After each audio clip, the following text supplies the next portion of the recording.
Hey guys, make sure to subscribe and hit that notification bell to be updated every time I make a new video. Thanks, let's begin.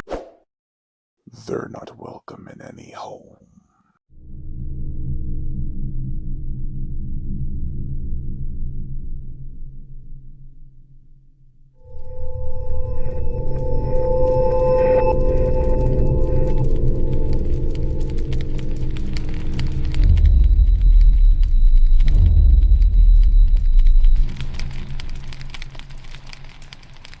The Uninvited.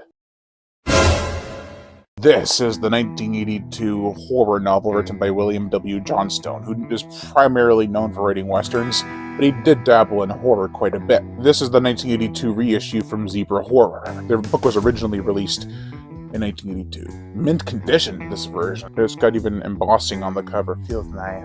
This is the second installment of my Paperbacks from Hell files. Last time I reviewed the cockroach horror thriller The Nest, which was re-released under Valancourt Books. I'm going to try and release a book review for a book similar to the Valancourt Paperbacks from Hell edition that I reviewed prior. So after every Paperbacks from Hell book, I'll review a book that's similar, and then keep on going from there. Paperbacks from Hell, similar. Anyway, the plot. It happened near two parishes in Louisiana. A spill that would lead to a fast decline not only in the chemical exposure, but the parish's population.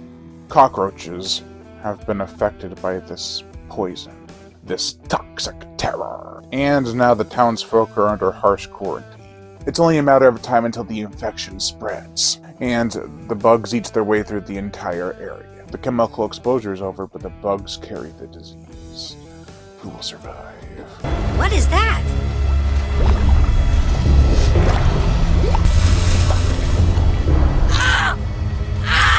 In the span of 2 years, we had 2 killer cockroach books. Both add interesting elements to the table that make them stand out apart from each other, which I'll get into in a bit. As for The Uninvited,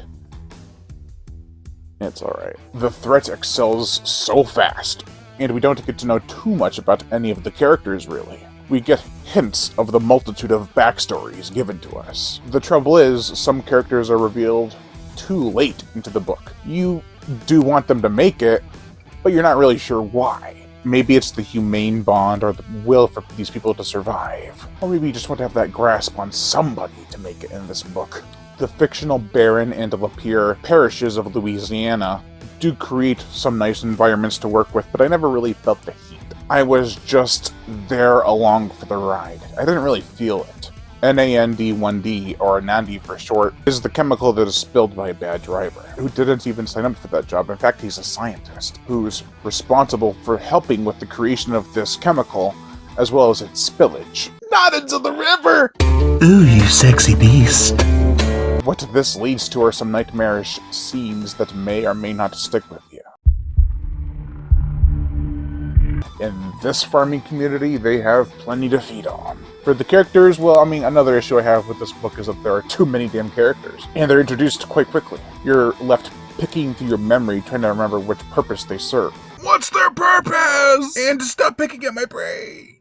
For the characters I actually cared about, there's Brett, who is a teacher at a high school who can relate to the rebellious side of the teenagers because he was once a rebellious teenager. He doesn't belittle the younger generation for their ways. His girlfriend, Kiri, who is also a teacher, is of the same mind as Brett when it comes to the kids. Sheriff Vic of Lapeer Parish is the first to have to deal with this outbreak. He's brave and uses common sense. Whereas Sheriff Mike Grant from Barren Parish is thick-headed and short-tempered. Narrow-minded, even. He doesn't see the bigger picture, and at times, only cares about himself. Al Little is the first agent at the scene, and is willing to go along with the horror story that is being fed to him. Problem is, back at headquarters, he's a bit of a goofball. A prankster. And they assume the story is as such. Bullcrap. Finally, there's Slick. I honestly don't remember his occupation, but I do remember he is just as brave as Vic. There are some pretty horrific scenes not only involving the roaches, but character decisions in themselves as well. People inject themselves with poison before being allowed to be eaten. By the roaches, of course. The military kill innocent civilians under government orders. The president's aide and even the president himself could give two shits about the parish, even though the president's aide grew up around that area. But let's get to that really gnarly stuff that you came here to listen to. The gore, it's not pleasant, but it also lacks weight. There are some gruesome scenes, but the characters are not relatable or developed enough. The roaches mostly devour their prey by swarming over them, and that's it. They devour. You have a bug on your back. Oh, really? Could you brush it off? No. Also, spoiler, their bite infects people and they turn into zombies. Not like in the thumbnail I made. I made that thumbnail halfway through reading this book. I thought it looked great. I'm like, oh, this is gonna be awesome. They don't turn into roaches. There's no half human, half cockroach hybrid. It's just people running around infected with this infectious chemical disease.